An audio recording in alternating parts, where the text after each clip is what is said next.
Frankenstein by Mary Shelley. Chapter 6. Clerval then put the following letter into my hands. It was from my own Elizabeth. My dearest cousin, you have been ill, very ill, and even the constant letters of the dear kind Henry are not sufficient to reassure me on your account. You are forbidden to write, to hold a pen, yet one word from you, dear Victor, is necessary to calm our apprehensions. For a long time I have thought that each post would bring this line, and my persuasions have restrained my uncle from undertaking a journey to Ingolstadt. I have prevented this encountering the inconveniences and perhaps dangers of so long a journey, yet how often have I regretted not being able to perform it myself. I figure to myself that the task of attending on your sickbed is devoted on some mercenary old nurse who could never guess your wishes nor minister to them with the care and affection of your poor cousin. Yet that is over now. Clerval writes that indeed you are getting better. I eagerly hope that you will confirm this intelligence soon in your own handwriting. Get well and return to us.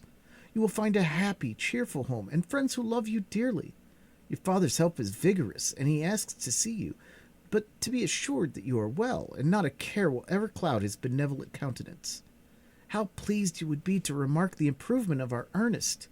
He is now 16 and full of activity and spirit. He is desirous to be a true Swiss and to enter into foreign service, but we cannot part with him, at least until his elder brother returns to us. My uncle is not pleased with the idea of a military career in a distant country, but Ernest never had your powers of application. He looked upon study as an odious fetter. Time spent in the open air, climbing the hills, or rowing the lake. I fear that he will become an idler unless we yield the point and permit him to enter on to the profession which he has selected. Little alteration, except the growth of our dear children, has taken place since you left us. The blue lake and snow-clad mountains, they never change. And I think our placid home and our contented hearts are regulated by the same immutable laws. My trifling occupations take up my time and amuse me, and I am rewarded for any exertions by seeing none but happy, kind faces around me. Since you left us, but one change has taken place in our little household. Do you remember on what occasion Justine Moritz entered our family? Probably you do not.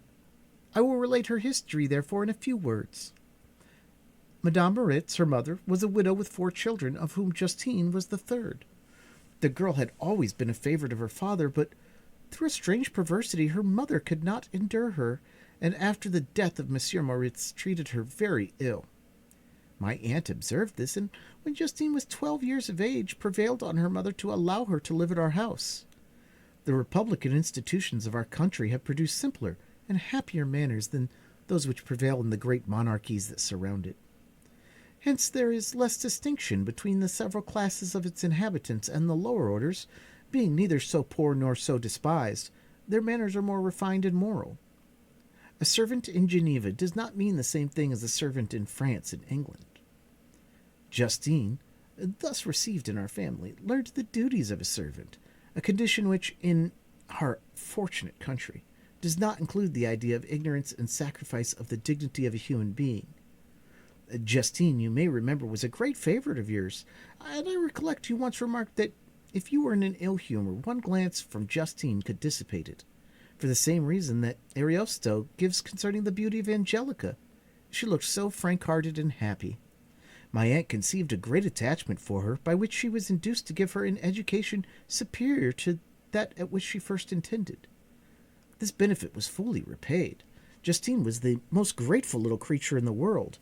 I do not mean that she made any professions. I never heard one pass her lips. But you could see by her eyes that she almost adored her protectress. Although her disposition was gay and in many respects inconsiderate, yet she paid the greatest attention of every gesture of my aunt. She thought her the model of all excellent, and endeavored to imitate her in phraseology and manners, so that even now, when she often reminds me of her. When my dearest aunt died, everyone was too much occupied in their own grief to notice poor Justine, who had attended her during her illness with the most anxious affection. Poor Justine was very ill, but other trials were reserved for her. One by one, her brothers and sister died. The conscience of a woman was troubled. She began to think that the death of her favorite was a judgment from heaven to chastise her partiality. She was a Roman Catholic, and I believe her confessor confirmed the idea which she had conceived. Accordingly, a few months after your departure for Ingolstadt, Justine was called home by her repentant mother. Poor girl! She wept when she quitted our house. She was much altered since the death of my aunt. Grief had given softness and a winning mildness to her manners, which she had before been remarkable for vivacity. Nor was her residence at her mother's house of a nature to restore her gaiety. The poor woman was very vacillating in her repentance.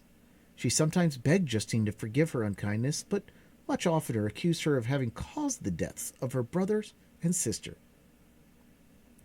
Perpetual fretting at length threw Madame Moritz into a decline, which at first increased her irritability, but she is now at peace forever. She died on the first approach of cold weather at the beginning of this last winter. Justine has just returned to us, and I assure you I love her tenderly. She's very clever and gentle and extremely pretty. As I mentioned before, her mien and her expression continually remind me of my dear aunt. I must also say a few words to you, my dear cousin, of little darling William. I wish you could see him. He's very tall for his age, with sweet laughing blue eyes, dark eyelashes, and curling hair.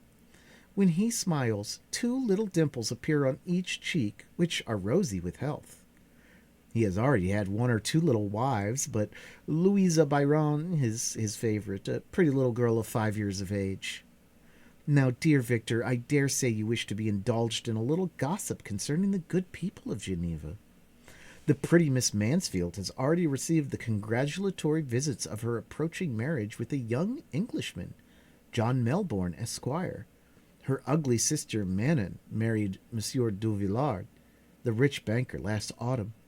Your favorite schoolfellow, Louis Menior, has suffered several misfortunes since the departure of Clerval from Geneva, but he has already recovered his spirits and is reported to be on the point of marrying a lively, pretty Frenchwoman, Madame Tavernier. She's a widow and much older than Manoir, but she is very much admired and a favorite with everybody. I have written myself in better spirits, dear cousin, but my anxiety returns upon me as I conclude. Write, dearest Victor. 1 line, 1 word will be a blessing to us. 10,000 thanks to Henry for his kindness, his affection, and his many letters. We are sincerely grateful. Adieu, my cousin. Take care of yourself, and I entreat you, write. Elizabeth Lavenza. Geneva, March 18th, 17. Dear Elizabeth, I exclaimed when I read her letter. I will write instantly and relieve them from the anxiety they must feel. I wrote, and this exertion greatly fatigues me. But my convalescence had commenced, and proceeded regularly. In another fortnight I was able to leave my chamber. One of my first duties on my recovery was to introduce Clerval to several professors of the university. In doing this, I underwent a kind of rough usage, ill-befitting the wounds that my mind had sustained. Ever since the fatal night, the end of my labors, and the beginning of my misfortune, I had conceived a violent antipathy even to the name of natural philosophy. When I was otherwise quite restored to health, the sight of a chemical instrument would renew all the agony of my nervous symptoms. Henry saw this, and had removed all apparatus from my view. He had also changed my apartment, for he perceived that I had acquired a dislike for the room which had previously been my laboratory. But these cares of Clerval were made of no avail when I visited the professors. Monsieur Waldman inflicted torture when he praised, with kindness and warmth, the astonishing progress I had made in the sciences. He soon perceived that I disliked the subject, but Not guessing the real cause, he attributed my feelings to modesty, and changed the subject from my improvement to the science itself, with a desire, as I evidently saw, of drawing me out. What could I do? He meant to please, and he tormented me. I felt as if he had placed carefully, one by one, in my view, those instruments which were to be afterwards used in putting me to a slow and cruel death. I writhed under his words, yet dared not exhibit the pain I felt. Clerval, whose eyes and feelings were always quick in discerning the sensations of others, declined the subject, alleging in excuse his total ignorance, and the conversation took a more general turn. I thanked my friend from my heart, but I did not speak. I saw plainly that he was surprised, but he never attempted to draw my secrets from me. And although I loved him with a mixture of affection and reverence that knew no bounds, yet I could never persuade myself to confide to him that event which was so often present to my recollection, but which I feared the detail to another would only impress more deeply. Monsieur Krempke was not equally docile, and in my condition at that time, of almost insupportable sensitiveness, his harsh, blunt accompaniments gave me more pain than benevolent approbation of Monsieur Waldman. "Damn the fellow!" cried he. "Why, Monsieur Clerval, I assure you, has outstripped us all. Aye, stare if you please, but it is nevertheless true. A youngster who but a few years ago believed in Cornelius Agrippa as firmly as in the gospel, but has now set himself at the head of the university, and if he is not soon pulled down, we shall all be out of countenance. Aye, aye," continued he, observing my face expressive of suffering. "Monsieur Frankenstein is modest, an excellent quality in a young man. Young men should be diffident of themselves, you know, Monsieur Clerval. I was myself when young, but that wears out in a very short time." Monsieur Krempke was now commenced an eulogy on myself, which happily turned the conversation from a subject that was so annoying to me. Clerval had never sympathized in my tastes for natural science, and his literary pursuits differed wholly from those which had occupied me. He came to the university with the design of making himself complete master of the Oriental languages, and thus he should open a field for the plan of life he had marked out for himself.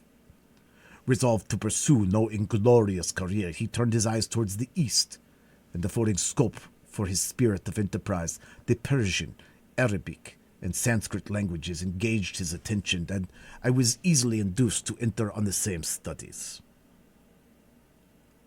Idleness had ever been irksome to me. I felt great relief in being the fellow pupil with my friend, and found not only instruction, but consolation in the work of the Orientalists. I did not, like him, attempt a critical knowledge of their dialects, for I did not contemplate making any other use of them than temporary amusement. I read merely to understand their meaning, and they well repaid my labors. Their melancholy is soothing, and their joy elevating, to a degree I never experienced in studying the authors of any great country. When you read their writings, life appears to consist in a warm sun and garden of roses, in the smiles and frowns of a fair enemy, and the fire that consumes your own heart. How different from the manly and heroical poetry of Greece and Rome. Summer passed away in these occupations, and my return to Geneva was fixed for the latter end of autumn. But being delayed by several accidents, winter and snow arrived. The roads were deemed impassable, and my journey was retarded until the ensuing spring. I felt this delay very bitterly, for I longed to see my native town and my beloved friends. My return had only been delayed so long from an unwillingness to leave Clerval in a strange place, but he had become acquainted with many of its inhabitants. This winter, however, was spent cheerfully, and although the spring was uncommonly late, when it came its beauty compensated for its dilatoriness. The month of May had already commenced, and I expected the letter daily which was to fix the date of my departure, when Henry proposed a pedestrian tour in the environs of Ingolstadt, that I might bid a personal farewell to the country I had so long inhabited. I acceded with pleasure to this proposition. I was fond of exercise, and Clerval had always been my favorite companion in the ramble of this nature that I had taken among the scenes of my native country. We passed a fortnight in these perambulations. My health and spirits had long been restored, and I gained additional strength from the salubrious air I breathed, the natural incidents of our progress, and the conversation of my friend. Study had before secluded me from the intercourse of my fellow creatures, and rendered me unsocial. But Clerval called forth the better feelings of my heart. He again taught me to love the aspect of nature, and the cheerful faces of children. Excellent friend, how sincerely you did love me, and endeavor to elevate my mind until it was on a level with your own. A selfish pursuit had cramped and narrowed me, until your gentleness and affection warmed and opened my senses. I became the same happy creature who, a few years ago, loved and beloved by all, had no sorrow or care. When happy, inanimate nature had the power of bestowing on me the most delightful sensations. A serene sky and verdant fields filled me with ecstasy. The present season was indeed divine. The flowers of spring bloomed in the hedges, while those of summer were already in bud. I was undisturbed by thoughts which during the preceding year had pressed upon me, notwithstanding my endeavors to throw them off with an invincible burden. Henry rejoiced in my gaiety, and sincerely sympathized in my feelings. He exerted himself to amuse me, while he expressed the sensations that filled his soul. The resources of his mind on this occasion were truly astonishing. His conversation was full of imagination, and very often, in imitation of the Persian and Arabic writers, he invented tales of wonderful fancy and passion. At other times he repeated my favorite poems or drew me out into arguments, which he supported with great ingenuity. We returned to our college on a Sunday afternoon. The peasants were dancing, and everyone we met appeared gay and happy. My own spirits were high, and I bounded along with feelings of unbridled joy and hilarity. Chapter 7. On my return, I found the following letter from my father. My dear Victor, you have probably wanted impatiently for a letter to fix the date of your return to us, and I was at first tempted to write only a few lines, merely mentioning the day on which I should expect you, but that would be a cruel kindness, and I dare not do it. What would be your surprise, my son, when you expected a happy and glad welcome, to behold, on the contrary, tears and wretchedness? And how, Victor, can I relate our misfortune? Absence cannot have rendered you callous to our joys and griefs, and how shall I inflict pain on my long-absent son? I wish to prepare you for the woeful news, but I know it is impossible. Even now your eye skims over the page to seek the words which are to convey to you the horrible tidings. William is dead. That sweet child, whose smiles delighted and warmed my heart, who was so gentle yet so gay, Victor, he is murdered. I will not attempt to console you, but will simply relate the circumstances of the transaction. Last Thursday, May 7th, I, my niece, and your two brothers went to walk in Plain Palais. The evening was warm and serene, and we prolonged our walk farther than usual.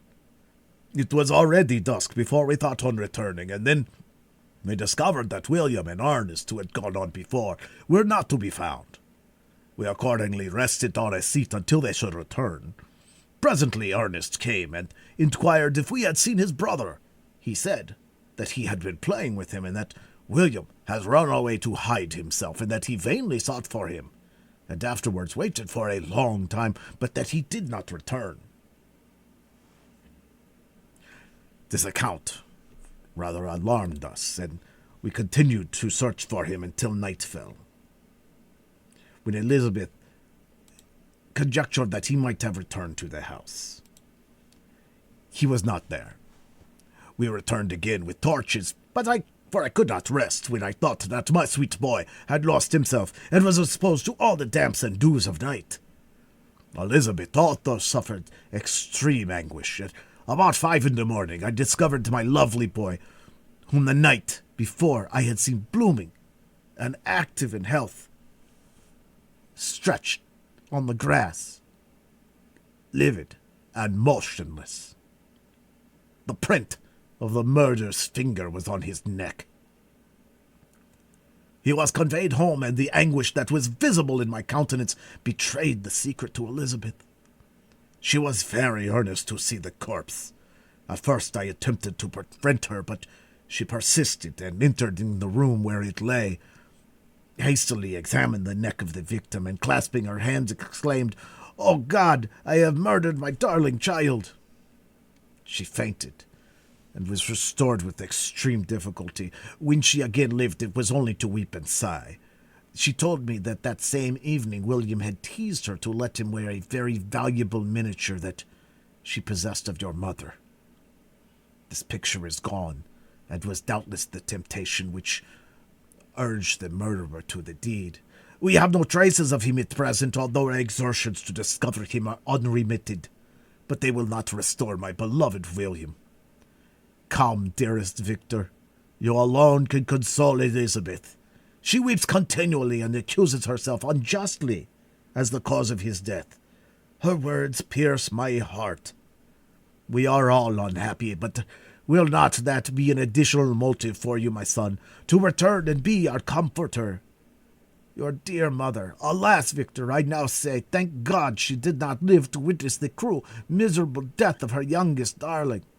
Come, Victor, not brooding thoughts of vengeance against the assassin, but with feelings of peace and gentleness that would heal, instead of festering, the wounds of our minds. Enter the house of mourning, my friend, but with kindness and affection for those who love you, and not with hatred for your enemies. Your affectionate and afflicted father, Alphonse Frankenstein.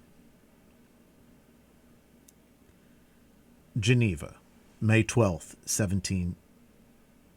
Clerval, who had watched my countenance as I read this letter, was surprised to observe the despair that succeeded the joy I had first expressed on receiving news from my friends.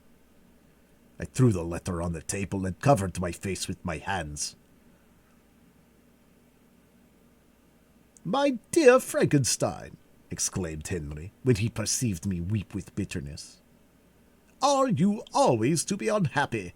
My dear friend, what has happened?" I motioned him to take up the letter, while I walked up and down in the room in extremest agitation. Tears also gushed from the eyes of Clerval as he read the account of my misfortune. "I can offer you no consolation, my friend," said he. "Your disaster is irreparable. What do you intend to do?" "To go instantly to Geneva. Come with me, Henry, to order the horses." During our walk, Clerval endeavored to say a few words of consolation. He could only express his heartfelt sympathy. "Poor William," said he. "Dear, lovely child, he now sleeps with his angel mother, who that had seen him bright and joyous in his young beauty, but must weep over his untimely loss. To die so miserably, to feel the murderer's grasp, how much more, a murdered that could destroy radiant innocence. Poor little fellow! One only consolation have we, his friends, mourn and weep, but he is at rest. The pang is over, his sufferings are at an end forever. A sod covers his gentle form, and he knows no pain. He can no longer be a subject for pity. We must reserve that for his miserable survivors." Clerval spoke as we thus hurried the streets. The words impressed themselves on my mind, and I remembered them afterwards in solitude. But now, as soon as the horses arrived, I hurried into a cabriolet and bade farewell to my friend. My journey was very melancholy. At first I wished to hurry on, for I longed to console and sympathize with my loved and sorrowing friends. But when I drew my native town, I slackened my progress. I could hardly sustain the multitude of feelings that crowded into my mind. I passed through the scenes familiar to my youth, but which I had not seen for nearly 6 years. How altered every little thing might be during that time.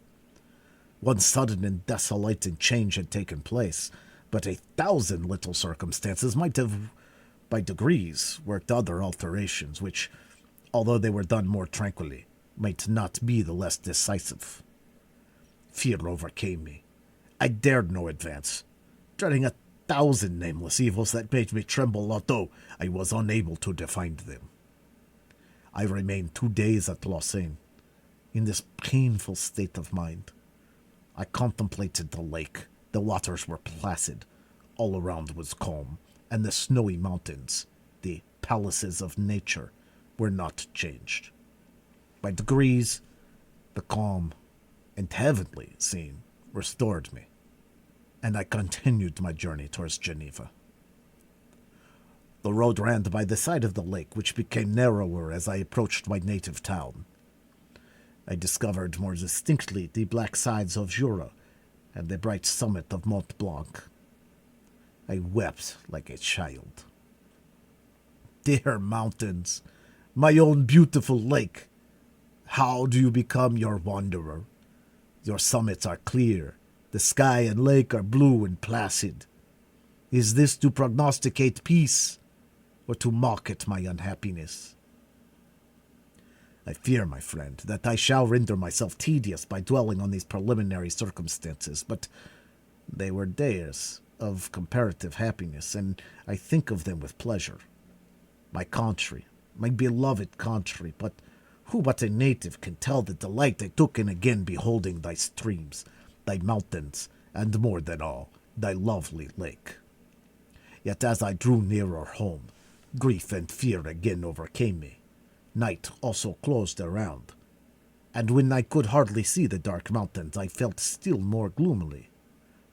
The picture appeared a vast and dim scene of evil, and I foresaw obscurely that I was destined to become the most wretched of human beings.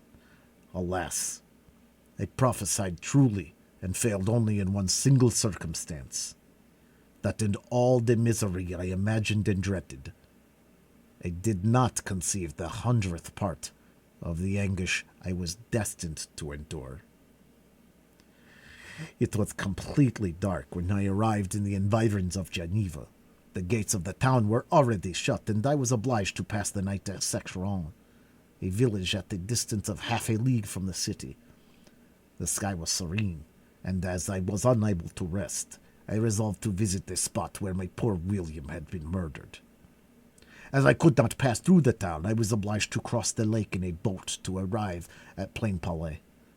During the short voyage, I saw the lightning playing on the summit of Mont Blanc in the most beautiful figures. The storm appeared to approach rapidly, and on landing I ascended the low hill that I might observe its progress. It advanced.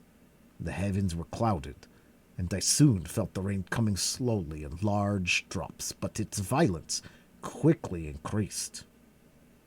I quitted my seat and walked on, although the darkness and storm increased every minute, and the thunder burst with a terrific crash over my head. It was echoed from Salive, the Jura, and the Alps of Savoy. Vivid flashes of lightning dazzled my eyes, illuminating the lake, making it appear like a vast sheet of fire. Then for an instant, everything seemed of a pitchy darkness until the eye recovered itself from the preceding flash. The storm, as is often the case in Switzerland, appeared at once in various parts of the heavens. The most violent storm hung exactly north of town, over the part of the lake which lies between the promontory of Bellerive and the village of Coppet. Another storm enlightened Jura with faint flashes, and another darkened and sometimes disclosed the mole, a peaked mountain to the east of the lake. While I watched the tempest, so beautiful yet terrific, I wandered on with a hasty step. This noble war in the sky elevated my spirits. I clasped my hands and exclaimed aloud, "William, dear angel, this is thy funeral, this thy dirge." As I said these words, I perceived in the gloom a figure which stole from behind a clump of trees near me. I stood fixed, gazing intently. I could not be mistaken. A flash of lightning illuminated the object and discovered its shape plainly to me. Its gigantic stature and the deformity of its aspect, more hideous than belongs to humanity, instantly informed me that it was the wretch, the filthy demon to whom I had given life. What did he there? Could he be, I shuddered at the conception, the murderer of my brother? No sooner did that idea cross my imagination than I became convinced of its truth. My teeth chattered, and I was forced to lean against a tree for support. The figure passed me quickly, and I lost it in the gloom. Nothing in human shape could have destroyed the fair child. He was the murderer. I could not doubt it. The mere presence of the idea was an irresistible proof of the fact. I thought of pursuing the devil, but it would have been in vain, for another flash discovered him to me hanging among the rocks of the nearly perpendicular ascent of Mont Salive, a hill that bounds Pampelay on the south. He soon reached the summit and disappeared. I remained motionless. The thunder ceased, but the rain still continued, and the scene was enveloped in an impenetrable darkness. I revolved in my mind the events which I had until now sought to forget, the whole train of my progress toward the creation, the appearance of the works of my own hands at my bedside, its departure. 2 years had now nearly elapsed, since the night on which he first received life. And was this his first crime? Alas! I had turned loose into the world a depraved wretch whose delight was in carnage and misery. Had he not murdered my brother? No one conceives the anguish I suffered during the remainder of the night, which I spent cold and wet in the open air. But I did not feel the inconvenience of the weather. My imagination was busy in scenes of evil and despair. I considered the being of whom I had cast among mankind, and endowed with the will and power to effect purposes of horror, such as the deed which he had now done, nearly in the light of my own vampire, my own spirit let loose from the grave and forced to destroy all that was dear to me. Day dawned, and I directed my steps towards the town. The gates were open, and I hastened to my father's house. My first thought was to discover what I knew of the murderer and cause instant pursuit to be made. But I paused when I reflected on the story that I had to tell. A being whom I myself had formed and endued with life had met me at midnight among the precipices of an inaccessible mountain. I remembered also the nervous fear with which I had been seized just at the time that I dated my creation, and which would give an air of delirium to a tale otherwise so utterly improbable. I well knew that if any other had committed such a relation to me, I should have looked upon it as the ravings of insanity. Besides, the strange nature of the animal would elude all pursuit, even if I were so far credited as to persuade my relatives to commence it. And then, of what use would be pursuit? Who could arrest a creature capable of scaling the overhanging sides of Mont Salive? These reflections determined me, and I resolved to remain silent. It was about 5 in the morning when I entered my father's house. I told the servants not to disturb the family, and went into the library to attend their usual hour of rising. 6 years had elapsed, passed in a dream, but for one indelible trace. And I stood in that same place where I had last embraced my father before my departure for Ingolstadt. Beloved and venerable parent, he still remained to me. I gazed on the picture of my mother, which stood over the mantelpiece. It was an historical subject, painted at my father's desire, and represented Caroline Beaufort in an agony of despair, kneeling by the coffin of her dead father. Her garb was rustic and her cheek pale, but there was an air of dignity and beauty that hardly permitted the sentiment of pity. Below this picture was a miniature of William, and my tears flowed when I looked upon it.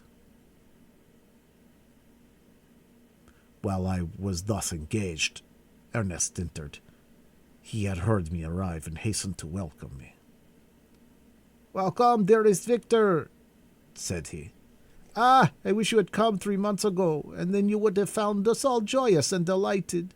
You come to us now to share a misery which nothing can alleviate, yet your presence will, I hope, revive our father, who seems sinking under his misfortune, and your persuasions will induce poor Elizabeth to cease her vain and tormenting self-accusations. Ah, poor William! He was our darling and our pride." Tears, unrestrained, fell from my brother's eyes. A sense of mortal agony crept over my frame. Before I had only imagined the wretchedness of my desolated home. The reality came on me as a new and not less terrible disaster. I tried to calm Ernest. I inquired more minutely concerning my father, and here I named my cousin. "She most of all," said Ernest, "requires consolation. She accused herself of having caused the death of my brother, and that made her very wretched. But since the murderer has been discovered—" "The murderer discovered? Good God! How can that be? Who could attempt to pursue him? It is impossible. One might as well try to overtake the winds or confine a mountain stream with a straw. I saw him too. He was free last night." "I do not know what you mean," replied my brother in accents of wonder. "But to us the discovery we have made completes our misery. No one would believe it at first, and even now Elizabeth will not be convinced, notwithstanding all the evidence. Indeed, who would credit that Justine Moritz, who was so amiable and fond of all the family, could suddenly become so capable and so frightening, so appalling a crime?" Justine Moritz! Poor girl. Is she the accused? But it is wrongfully. Everyone knows that. No one believes it. Surely, Ernest. "No one did at first, but several circumstances came out that have almost forced conviction upon us, and her own behavior has been so confused as to add to the evidence of facts a weight that I fear leaves no hope for doubt. But she will be tried today, and you will hear all."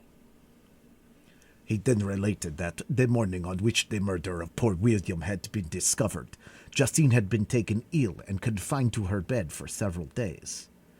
During this interval, one of her servants, happening to examine the apparel she had worn on the night of the murder, had discovered in her pocket the picture of my mother, which had been judged to be the temptation of the murderer. The servant instantly showed it to one of the others, who, without saying a word to any of the family, went to a magistrate, and, upon their deposition, Justine was apprehended. On being charged with the fact, the poor girl confirmed the suspicion in a great measure by her extreme confusion of manner. This was a strange tale, but it did not shake my faith, and I replied earnestly, "You are all mistaken. I know the murderer. Justine, poor, good Justine, is innocent." At that instant my father entered. I saw unhappiness deeply impressed on his countenance, but he endeavored to welcome me cheerfully, and, after we had exchanged our mournful greeting. Would have introduced some other topic than that of our disaster, had not Ernest exclaimed, "Good God, Papa! Victor says that he knows who was the murderer of poor William." "We do also, unfortunately," replied my father. "For indeed I have rather have been forever ignorant than have discovered so much depravity and ingratitude in one I valued so highly. My dear father, you are mistaken. Justine is innocent. If she is, God forbid that she will suffer as guilty. She is to be tried today, and I sincerely hope, that she will be acquitted." This speech calmed me. I was firmly convinced in my own mind that Justine, and indeed every human being, was guiltless of this murder. I had no fear, therefore, that any circumstantial evidence could be brought forward strong enough to convict her. My tale was not one to announce publicly. Its astounding horror would be looked upon as madness by the vulgar.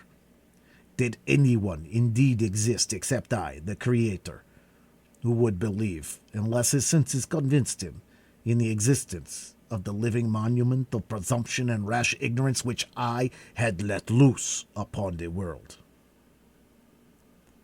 We were soon joined by Elizabeth. Time had altered her since I last beheld her. It had endowed her with loveliness surpassing the beauty of her childish years. There was the same candor, the same vivacity, but it was allied to an expression more full of sensibility and intellect. She welcomed me with the greatest affection.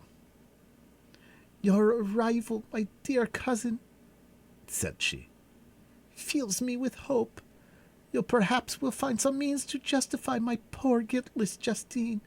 Alas, who is safe if she be convicted of crime? I rely on her innocence as certainly as I do upon my own. Our misfortune is doubly hard to us. We have not only lost that lovely darling boy, but this poor girl, whom I sincerely love, is to be torn away by even a worse fate. If she is condemned, I never shall know joy more. But she will not. I am sure she will not. Then I shall be happy again, even after the sad death of my little William." "She is innocent, my Elizabeth," said I, "and that shall be proved. Fear nothing, but let your spirits be cheered by the assurance of her acquittal." "How kind and generous you are! Everyone else believes in her guilt, and that made me wretched, for I knew that it was impossible, and to see everyone so prejudiced in me, in so deadly a manner, it rendered me hopeless and despairing." She wept. "Dearest niece," said my father, "dry your tears. If she is, as you believe, innocent, rely on the justice of our laws, and the activity with which I shall prevent the slightest shadow of partiality." Chapter 8. We passed a few sad hours until 11 o'clock, when the trial was to commence. My father and the rest of the family being obliged to attend as witnesses, I accompanied them to the court. During the whole of this wretched mockery of justice, I suffered living torture. It was to be decided whether the result of my curiosity and lawless devices would cause the death of two of my fellow beings. One a smiling babe full of innocence and joy, the other far more dreadfully murdered, with every aggravation of infamy that could make the murder memorable in horror. Justine was also a girl of merit, and possessed qualities which promised to render her life happy. Now all was to be obliterated in an ignominious grave, and I the cause.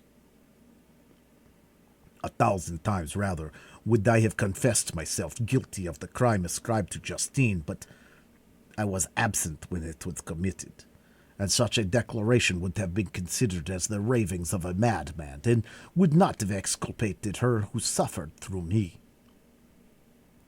The appearance of Justine was calm. She was dressed in mourning, and her countenance, always engaging, was rendered by the solemnity of her feelings exquisitely beautiful. Yet she appeared confident in innocence and did not tremble. although gazed on and execrated by thousands for all the kindness which her beauty might otherwise have excited, was obliterated in the minds of the spectators by the imagination of the enormity she was supposed to have committed. She was tranquil, yet her tranquillity was evidently constrained, and as her confusion had before been adduced as a proof of her guilt, she worked up her mind to an appearance of courage. When she entered the court, she threw her eyes around it and quickly discovered where we were seated. A tear seemed to dim her eye when she saw us, but she quickly recovered herself, and a look of sorrowful affection seemed to attest her utter guiltlessness. The trial began, and after the advocate against her stated the charge, several witnesses were called. Several strange facts combined against her, which might have staggered anyone who had not such proof of her innocence as I had. She had been out the whole of the night on which the murder had been committed, and towards morning had been perceived by a market woman not far from the spot where the body of the murdered child had been afterwards found. The woman asked what she did there, but she looked very strangely and only returned a confused and unintelligible answer. She returned to the house about 8 o'clock, and when one inquired where she had passed the night, she replied that she had been looking for the child, and demanded earnestly if anything had been heard concerning him. When shown the body, she fell into violent hysterics and kept her bed for several days. The picture was then produced which the servant had found in her pocket, and when Elizabeth, in a faltering voice, proved that it was the same which, an hour before the child had been missed, she had placed around his neck, a murmur of horror and indignation filled the court. Justine was called on for her defense. As the trial had proceeded, her countenance had altered. Surprise, horror, and misery were strongly expressed. Sometimes she struggled with her tears, but when she was desired to plead, she collected her powers and spoke in an audible, although variable voice. God knows, she said, how entirely I am innocent, but I do not pretend that my protestation should acquit me. I rest my innocence on a plain and simple explanation of the facts which have been adduced against me, and I hope the character I have always borne will incline my judges to a favorable interpretation where any circumstance appears doubtful or suspicious. She then related that, by the permission of Elizabeth, she had passed the evening of the night on which the murder had been committed at the house of an aunt at Shane, a village situated about a league from Geneva. On her return, at about 9 o'clock, she met a man who asked her if she had seen anything of the child who was lost.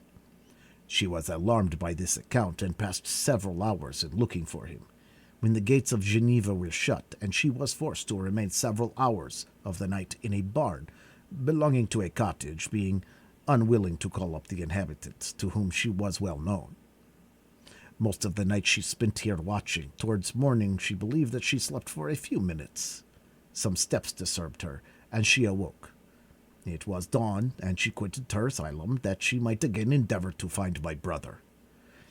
If she had gone near the spot where his body lay, it was without her knowledge.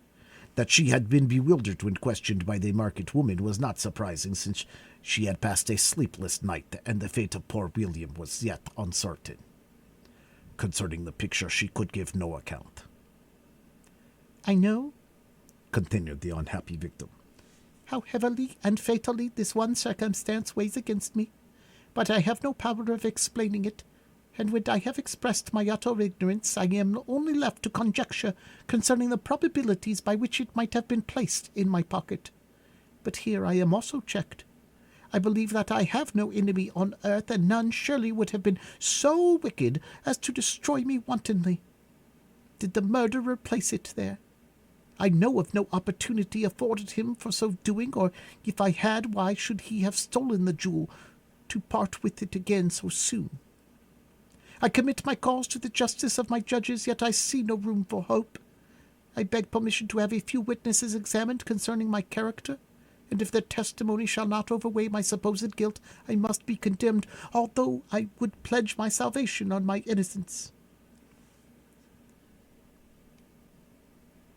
Several witnesses were called who had known her for many years, and they spoke well of her, but fear and hatred of the crime on which they were supposed her guilty rendered them timorous and unwilling to come forward. Elizabeth saw even this last resource, her excellent dispositions and irreproachable conduct, about to fail the accused when, although violently agitated, she desired permission to address the court. "I am," said she, "the cousin of the unhappy child who was murdered, or rather his sister, for I was educated by and have lived with his parents ever since, and even long before his birth. It may therefore be judged indecent in me to come forward on this occasion, but when I see a fellow creature about to speak, that I may save what I know of her character, I am well acquainted with the accused. I have lived in the same house with her, at one time for 5 and at another for nearly 2 years. During all that period she appeared to me the most amiable and benevolent of human creatures. She nursed Madame Frankenstein, my aunt, in her last illness, with the greatest affection and care, and afterwards attended her own mother during a tedious illness, in a manner that excited the admiration of all who knew her, after which she again lived in my uncle's house, where she was beloved by all the family. She was warmly attached to the child, who is now dead, and acted towards him like a most affectionate mother. For my own part, I do not hesitate to say that, notwithstanding all the evidence produced her, I believe and rely on her perfect innocence. She had no temptation for such an action. As to the bauble on which the chief proof rests, if she had earnestly desired it, I should have willingly given it to her, so much do I esteem and value her." A murmur of approbation followed Elizabeth's simple and powerful appeal, but it was excited by her generous interference and not in favor of poor Justine, on whom the public indignation was turned with renewed violence, charged her with the blackest ingratitude. She herself wept as Elizabeth spoke, but she did not answer. My own agitation and anguish was extreme during the whole trial. I believed in her innocence. I knew it. Could the demon who had, I did not for a minute doubt, murdered my brother, also in his hellish sport have betrayed the innocents to death and ignominy? I could not doubt. I could not sustain the horror of my situation, and when I perceived that the popular voice and the countenance of the judges had already condemned my unhappy victim, I rushed out of the court in agony. The tortures of the accused did not equal mine. She was sustained by innocence, but the fangs of remorse tore my bosom, and would not forego their hold. I passed a night of unmingled wretchedness. In the morning I went to the court. My lips and throats were parched. I dared not ask the fatal question, but I was known, and the officer guessed the cause of my visit. The ballots had been thrown. They were all black, and Justine was condemned.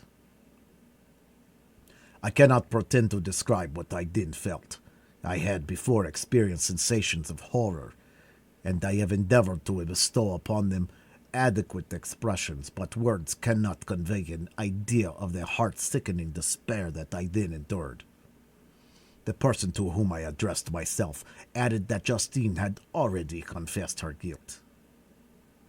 "That evidence," he observed, "was hardly required in so glaring a case, but I am glad of it, and indeed none of our judges like to condemn a criminal upon circumstantial evidence, be it ever so decisive." This was strange and unexpected intelligence. What could it mean? Had my eyes deceived me? And was I really as mad as the whole world would believe me to be if I disclosed the object of my suspicions? I hastened to return home, and Elizabeth eagerly demanded the result. "My cousin," replied I, "it is decided as you may have expected. All judges had rather that 10 innocent should suffer than 1 guilty should escape, but she has confessed." This was a dire blow to poor Elizabeth, who had relied with firmness upon Justine's innocence. "Alas," said she, "how shall I ever again believe in human goodness? Justine, whom I loved and esteemed as my sister, how could she put on those smiles of innocence only to betray? Her mild eyes seemed incapable of any severity or guile, and yet she has committed a murder." Soon after, we heard that the poor victim had expressed a desire to see my cousin. My father wished her not to go, but said that he left it to her own judgment and feelings to decide. "Yes," said Elizabeth, "I will go, although she is guilty, and you, Victor, shall accompany me. I cannot go alone." The idea of this visit was torture to me, yet I could not refuse. We entered the gloomy prison chamber and beheld Justine sitting on some straw at the farther end. Her hands were manacled, and her head rested on her knees. She rose upon seeing us enter, and when we were left alone with her, she threw herself at the feet of Elizabeth, weeping bitterly. My cousin wept also. "Oh, Justine," said she, "why did you rob me of my last consolation? I relied on your innocence, and although I was then very wretched, I was not so miserable as I am now." "And do you also believe that I am so very, very wicked? Do you also join with my enemies to crush me, to condemn me as a murderer?" Her voice was suffocated with sobs. "Rise, my poor girl," said Elizabeth. "Why do you kneel if you are innocent? I am not one of your enemies. I believed you guiltless, notwithstanding every evidence, until I heard that you had yourself declared your guilt. That report, you say, is false, and be assured, dear Justine, that nothing can shake my confidence in you for a minute but your own confession." "I did confess, but I confessed a lie. I confessed that I might obtain absolution, but now that falsehood lies heavier at my heart than all my other sins. The God of heaven forgive me. Ever since I was condemned, my confessor has besieged me.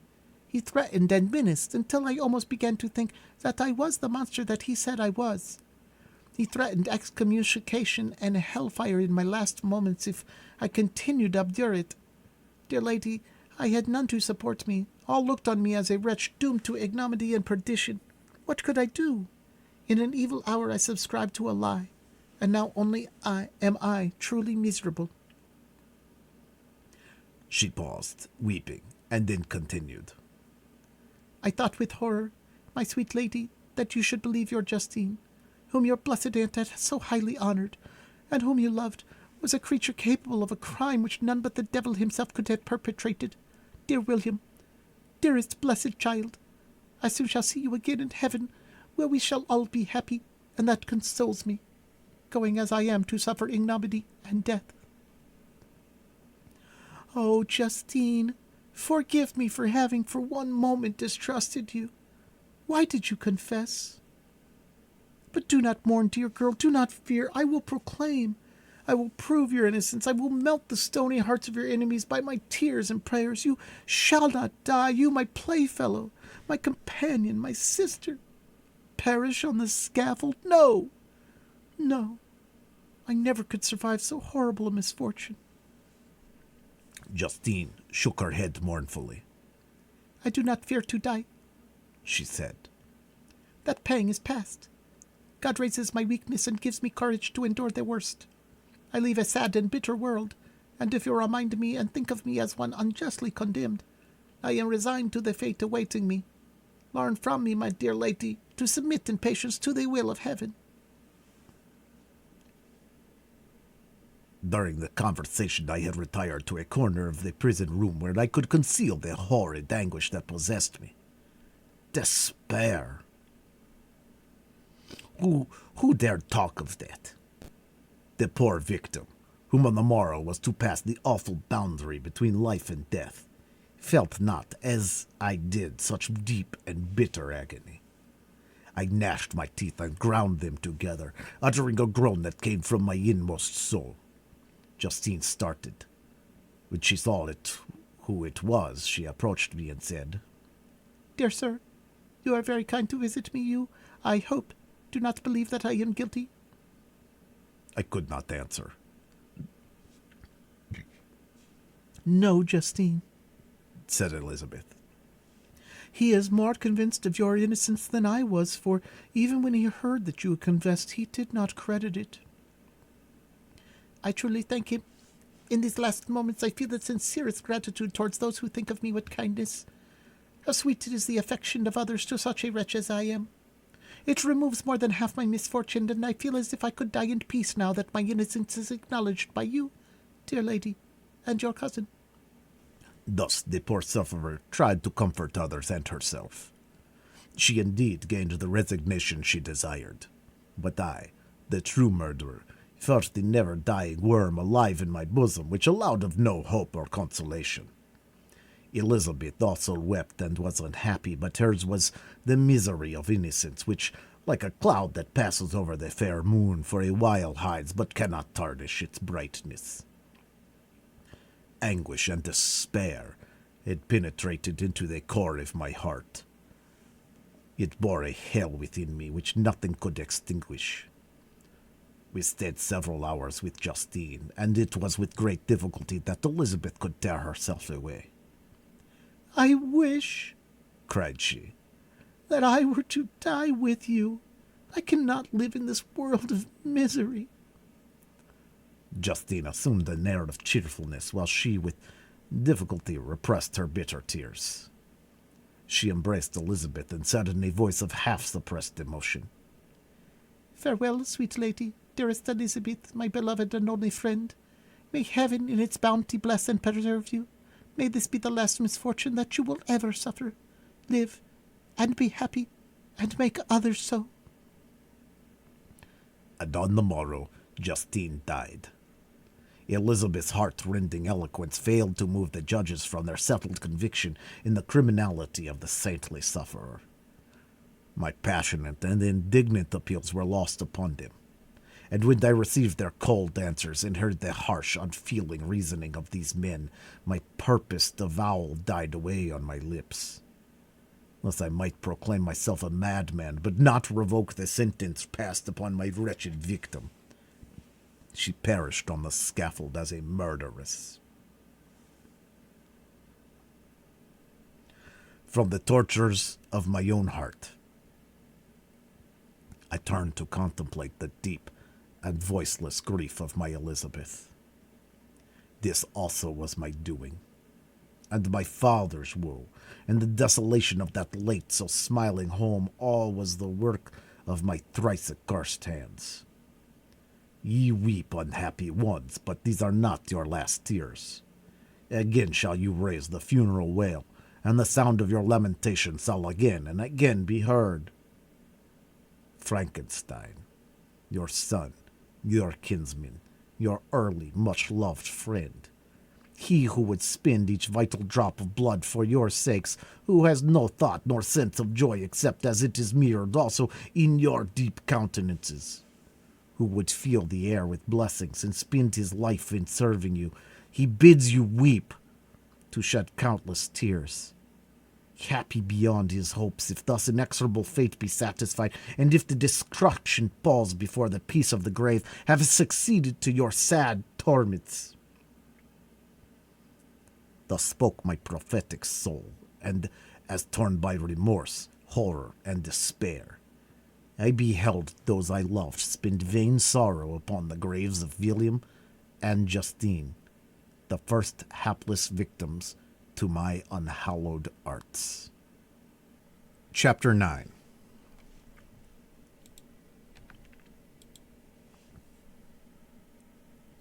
Nothing is more painful to the human mind than, after the feelings have been worked up by a quick succession of events, the dead calmness of inaction and certainty which follows and deprives the soul both of hope and fear.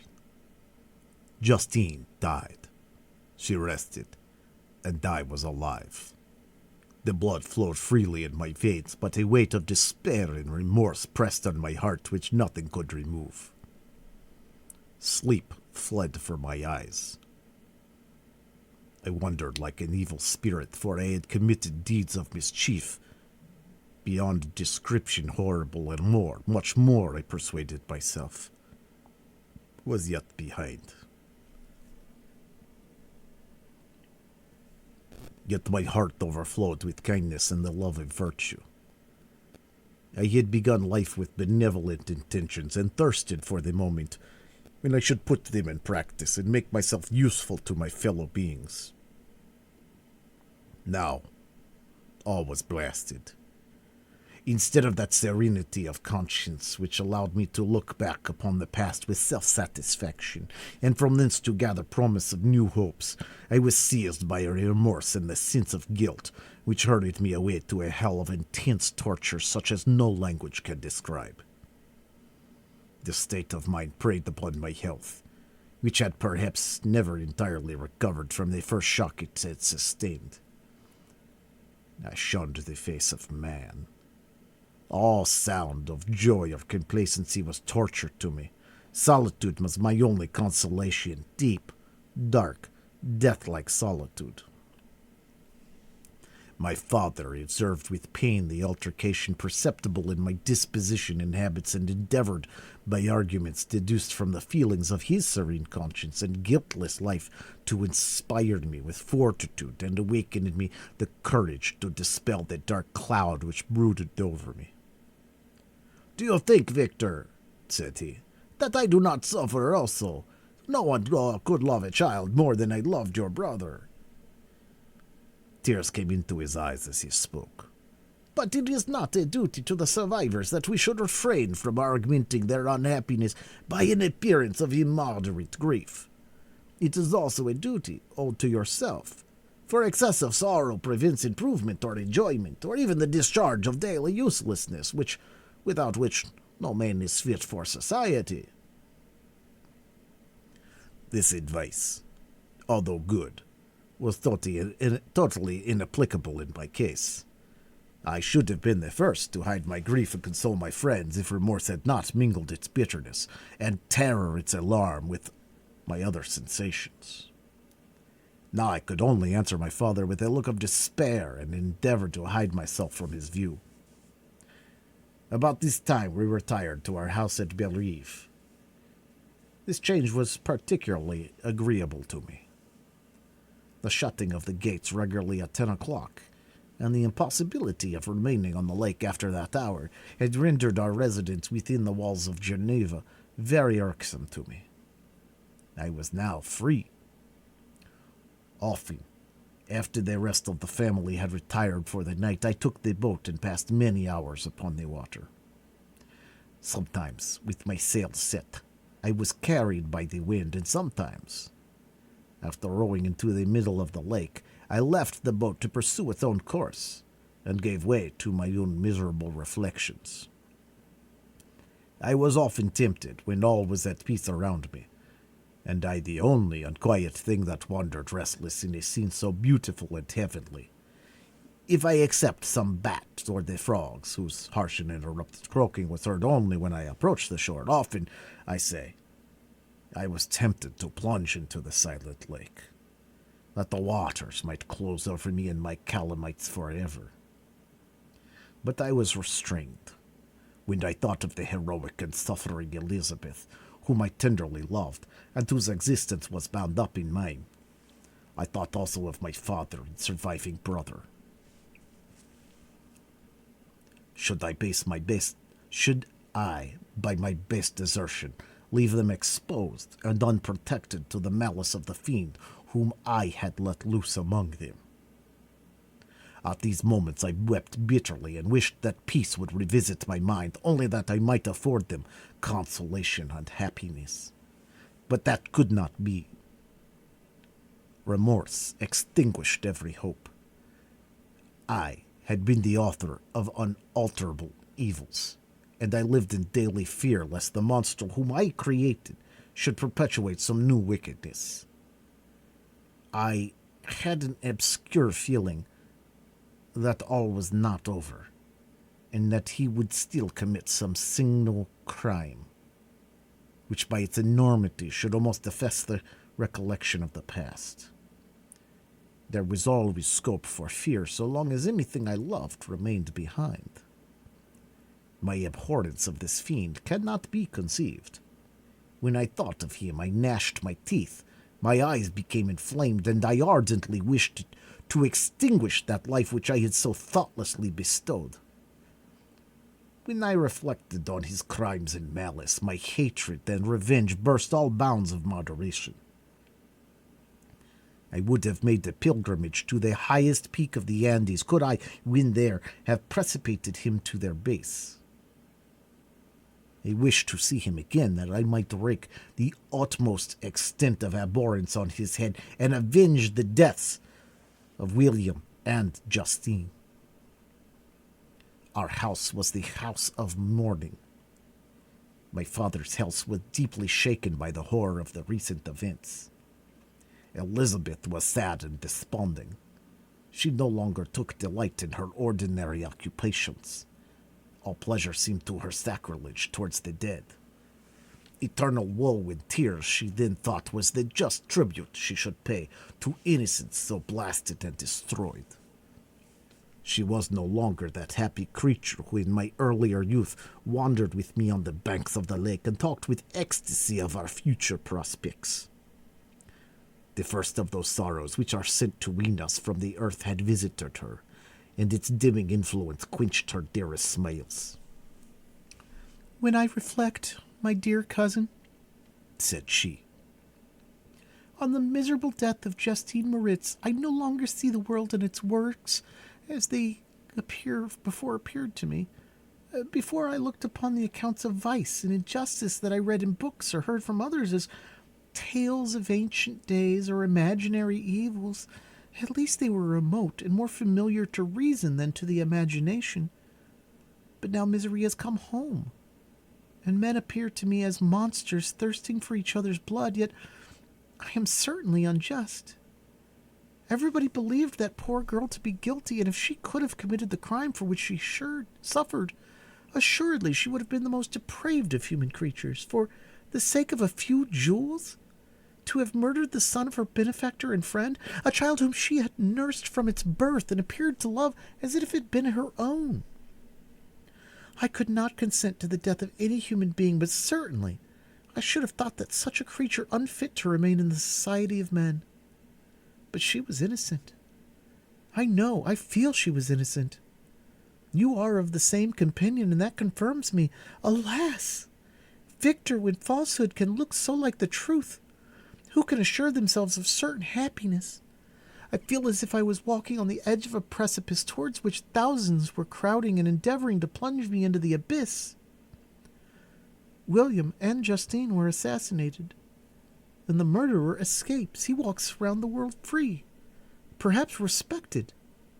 But even if I were condemned to suffer on the scaffold for the same crimes, I would not change places with such a wretch." I listened to this discourse with the extremest agony. I, not in deed, but in effect, was the true murderer. Elizabeth read my anguish in my countenance, and kindly taking my hand, she said, "My dearest friend, you must calm yourself. These events have affected me, God knows how deeply, but I am not so wretched as you are. There is an expression of despair and sometimes of revenge in your countenance that makes me tremble. Dear Victor, banish these dark passions. Remember the friends that around you who center all their hopes in you. Have we lost the power of rendering you happy? Ah, while we love, while we are true to each other here in this land of peace and beauty, your native country, we may reap every tranquil blessing. What can disturb our peace?" And could not such words from her, whom I fondly prized before every other gift of fortune, suffice to chase away the fiend that lurked in my heart? Even as she spoke, I drew nearer to her, as if in terror, lest at that very moment the destroyer had been near to rob me of her. Thus not the tenderness of friendship, nor the beauty of earth, nor of heaven, could redeem my soul from woe. The very accent of love were ineffectual.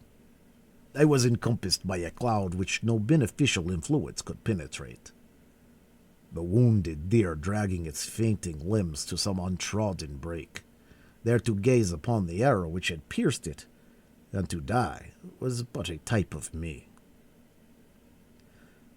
Sometimes I could cope with the sullen despair that overwhelmed me, but sometimes the whirlwind passions of my soul drove me to seek, by bodily exercise and by change of place, some relief from my intolerable sensations. It was during an excess of this kind that I suddenly left my home, and bending my steps towards the near alpine valleys, sought in the magnificence, the eternity of such scenes, to forget myself and my ephemeral, because human, sorrows. My wanderings were directed towards the valley of Chamonix. I had visited frequently during my boyhood. 6 years had passed since then. I was a wreck, but naught had changed in those savage and enduring scenes. I performed the first part of my journey on horseback. I afterwards hired a mule, and the more sure-footed and least liable to receive injury on those rugged roads. The weather was fine. It was about the middle of the month of August, nearly 2 months after the death of Justine, that miserable epoch from which I dated all my woe. The weight upon my spirit was sensibly lightened as I plunged yet deeper in the ravine of Arve.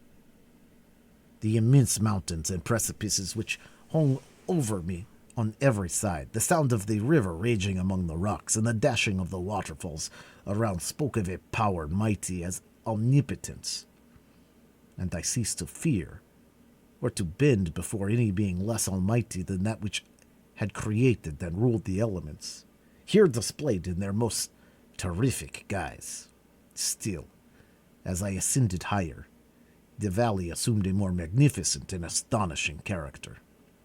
Ruined castles hanging on the precipices of piney mountains, the impetuous Arve, and cottages every here and there peering forth from among the trees formed a scene of singular beauty. But it was augmented and rendered sublime by the mighty Alps, whose white and shining pyramids and domes towered above all, as belonging to another earth, the habitations of another race of beings. I passed the bridge at Palsier, where the ravine, which the river forms, opened before me, and I began to ascend the mountain that overhangs it. Soon after, I entered the valley of Chamonix. This valley is more wonderful and sublime, but not so beautiful and picturesque as that of Cerveau, through which I had just passed.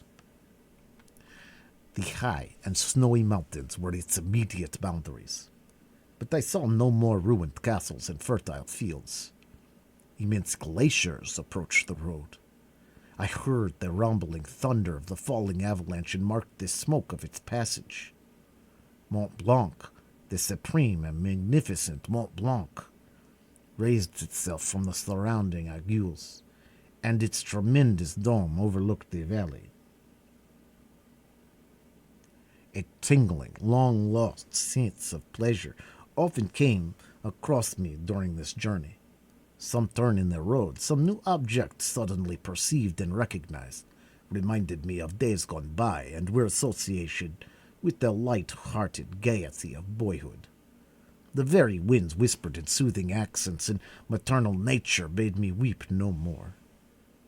Then again the kindly influence ceased to act.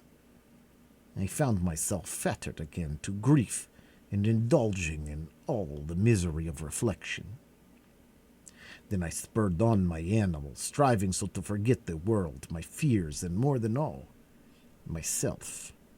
Or, in a more desperate fashion, I alighted and threw myself on the grass, weighed down by horror and despair. At length, I arrived at the village of Chamonix. Exhaustion succeeded to the extreme fatigue both of body and of mind which I had endured. For a short space of time I remained at the window, watching the pallid lightings that played above Mont Blanc and listening to the rushing of the Arve, which pursued its noisy way beneath. The same lulling sounds acted as a lullaby to my too keen sensations. When I placed my head upon my pillow, sleep crept over me, I felt it as it came and blessed the giver of oblivion. Chapter 10. I spent the following day roaming the valley. I stood beside the sources of the Aveyron, which take their rise in a glacier, that with slow pace is advancing down from the summit of the hills to barricade the valley. The abrupt sides of vast mountains were before me. The icy wall of the glacier overhung me. A few shattered pines were scattered around me, and the solemn silence of this glorious presence chamber of imperial nature was broken only by the brawling waves or the fall of some vast fragment, the thunder sound of the avalanche or the creaking reverberated along the mountains, of the accumulated ice which, though the silent working of immutable laws, was ever and anon rent and torn, as if it had been but a plaything in their hands. These sublime and magnificent scenes afforded me the greatest consolation that I was capable of receiving. They elevated me from all littleness of feeling, and although they did not remove my grief, they subdued and tranquilized it. In some degree, also, they diverted my mind from the thoughts over which it had brooded for the last month. I retired to rest at night, my slumbers, as it were, waited on and ministered to by the assemblance of grand shapes which I had contemplated during the day. They congregated round me, the unsustained snowy mountain top, the glittering pinnacle, the pine woods, and ragged bare ravine, the eagle soaring amidst the clouds. They all gathered round me and bade me be at peace. Where they fled the next morning I awoke. All of solid spiriting fled with sleep, and dark melancholy clouded every thought. The rain was pouring in torrents, and thick mists hid the summits of the mountains, so that I even saw not the faces of those mighty fiends. Still, I would not penetrate their misty veil and seek them in their cloudy retreats. What were rain and storm to me? My mule was brought to the door, and I resolved to ascend to the summit of Montenvert. You remembered the effect that the view of the tremendous and ever-moving glacier had produced upon my mind when I first saw it. It had then filled me with sublime ecstasy that gave wings to the soul and allowed it to soar from the obscure world to light and joy. The sight of the awful and majestic in nature had indeed always the effect of solemnizing my mind and causing me to forget the passing cares of life. I determined to go without a guide, for I was well acquainted with the path, and the presence of another would destroy the solitary grandeur of the scene. The ascent is precipitous, but the path is cut into continual and short windings, which enable you to surmount the perpendicularity of the mountain. It is a scene terrifically desolate. In 1,000 spots the traces of the winter avalanche may be perceived, where trees lie broken and strewed on the ground, some entirely destroyed, others bent, leaning upon the jutting rocks of the mountain or transversely upon other trees. The path, as you ascend higher, is intersected by ravines of snow, down which stones continually roll from above. One of them is particularly dangerous, as the slightest sound, such as even speaking in a loud voice, produces a concussion of air sufficient to draw destruction upon the head of the speaker. The pines are not tall or luxuriant, but they are somber and add an air of severity to the scene. I looked on the valley beneath. Vast mists were rising from the rivers which ran through it, and curling in thick wreaths around the opposite mountains, whose summits hid in the uniform clouds, while rain poured from the dark sky and added to the melancholy impression I received from the objects around me. Alas! Why does man boast of sensibilities superior to those apparent in the brute? It only renders them more necessary beings. If our impulses were confined to hunger, thirst, and desire, we might be nearly free. But now we are moved by every wind that blows, and a chance word or scene that word may convey to us. We rest. A dream has power to poison sleep. We rise. One wondering thought pollutes the day. We feel, conceive, or reason, laugh or weep, embrace fond woe, or cast our cares away. It is the same for be it joy or sorrow. The path of its departure still is free. Man's yesterday may ne'er be like his morrow. Naught may endure but mutability. It was nearly noon when I arrived at the top of the ascent. For some time I sat upon the rock that overlooks the sea of ice. A mist covered both that and the surrounding mountains. Presently a breeze dissipated the cloud, and I descended upon the glacier. The surface is very uneven, rising like the waves of a troubled sea, descending low and interspaced by rifts that sink deep. The field of ice is almost a league in width, but I spent nearly 2 hours in crossing it. The opposite mountain is a bare, perpendicular rock. From the side where I now stood, Montanvert was exactly opposite, at the distance of a league, and above it rose Mont Blanc in awful majesty. I remained in a recess of the rock, gazing on this wonderful and stupendous scene. The sea, or rather the vast river of ice, wound among its dependent mountains, whose aerial summits hung over its recesses. Their icy and glittering peaks shone in the sunlight over the clouds. My heart, which was before sorrowful, now swelled with something like joy. I exclaimed, "Wandering spirits, even did you wonder, and do not rest in your narrow beds. Allow me this faint happiness, or take me, as your companion, away from the joys of life."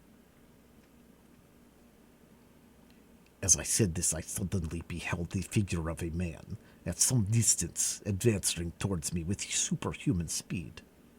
He bounded over the crevices in the ice, among which I had walked with caution. His stature, also, as he approached, seemed to exceed that of a man. I was troubled. A mist came over my eyes, and I felt a faintness seize me, but I was quickly restored by the cold gale of the mountains. I perceived, as the shape came nearer, sight tremendous and abhorred, that it was the wretch whom I had created. I trembled with rage and horror, resolving to wait his approach and then close with him in mortal combat. He approached. His countenance bespoke bitter anguish, combined with disdain and malignity, while its unearthly ugliness rendered it almost too horrible for human eyes. But I scarcely observed this. Rage and hatred had at first deprived me of utterance, and I recovered only to overwhelm him with words expressive of furious detestation and contempt. "Devil!" I exclaimed. "Do you dare approach me? And do not you fear the fierce vengeance of my arm wreaked on your miserable head?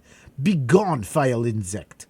Or rather stay, that I may trample you to dust, and though that I could, with the extinction of your miserable existence, restore those victims whom you so have diabolically murdered."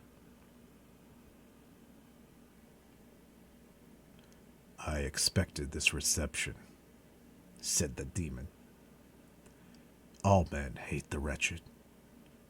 How, then, must I be hated, who am miserable beyond all living things, yet you, my creator, detest and spurn me, thy creature, to whom thou art bound by ties only dissoluble by the annihilation of one of us. You purpose to kill me.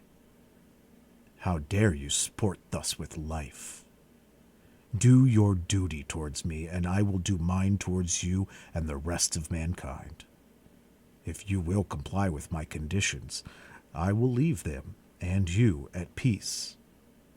But if you refuse, I will glut the maw of death until it be satiated with the blood of your remaining friends." "Abhorred monster! Fiend thou art!" The tortures of hell are too mild a vengeance for thy crimes. Wretched devil, you reproach me with your creation. Come on, then, that I may extinguish the spark which I so negligently bestowed. My rage was without bounds. I sprang on him, impelled by all the feelings which can arm one being against the existence of another. He easily eluded me and said, "Be calm. I entreat you to hear me before you give vent to your hatred on my devoted head. Have I not suffered enough that you seek to increase my misery? Life, although it may only be an accumulation of anguish, is dear to me, and I will defend it. Remember, thou hast made me more powerful than thyself. My height is superior to thine, my joints more supple. But I will not be tempted to set myself in opposition to thee. I am thy creature, and I will be even mild and docile to my natural lord and king, if thou wilt also perform thy part, the which thou owest me.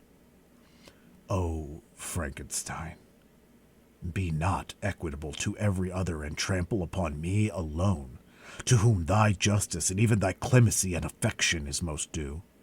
Remember that I am thy creature. I ought to be thy Adam, but I am rather the fallen angel, whom thou drivest from joy for no misdeed. Everywhere I see bliss, from which I alone am irrevocably excluded. I was benevolent and good. Misery made me a fiend.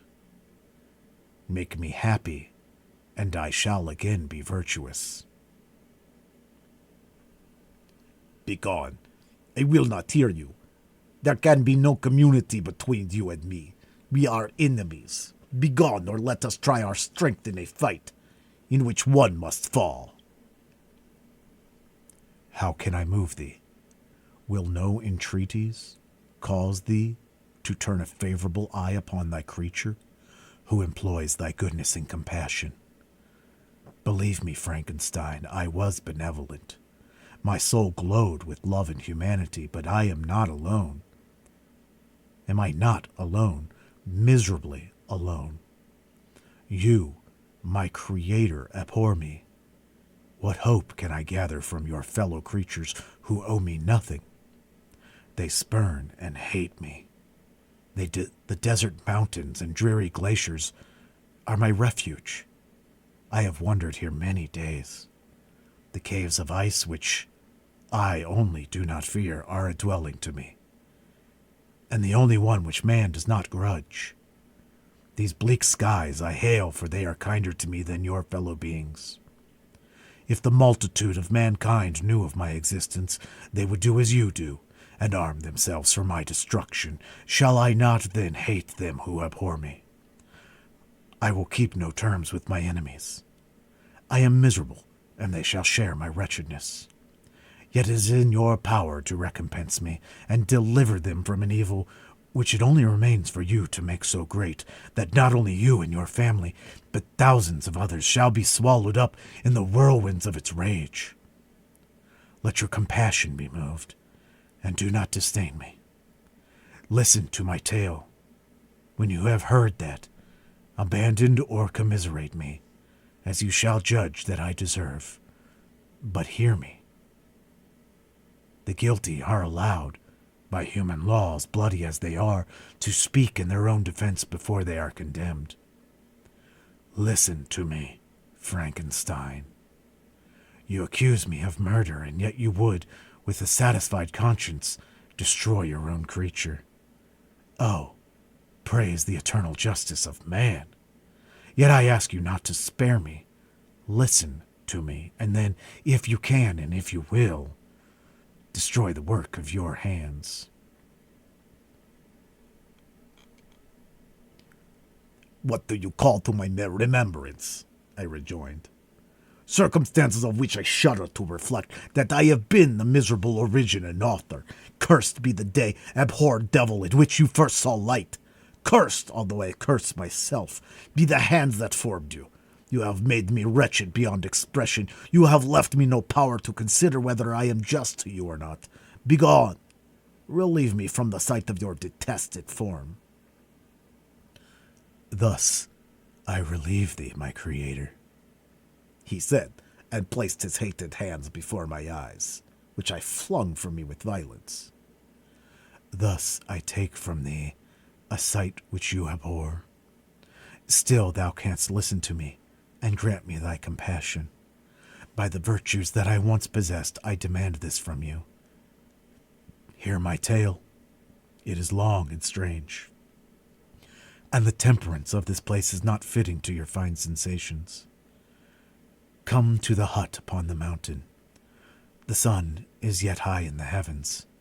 Before it descends to hide itself behind your snowy precipices and illuminate another world, you will have heard my story and can decide. On you it rests. Whether I quit forever the neighborhood of man and lead a harmless life, or become the scourge of your fellow creatures and the author of your own speedy ruin. As he said this, he led the way across the ice. I followed. My heart was full, and I did not answer him. But as I proceeded, I weighed the various arguments that he had used and determined at least to listen to his tale. I was partly urged by curiosity, and compassion confirmed my resolution. I had hitherto supposed him to be the murderer of my brother, and I eagerly sought the confirmation or denial of this opinion. For the first time also, I felt what the duties of a creator towards his creature were, and that I ought to render him happy before I complained of his wickedness. These motives urged me to comply with his demand. We crossed the ice, therefore, and ascended the opposite rock.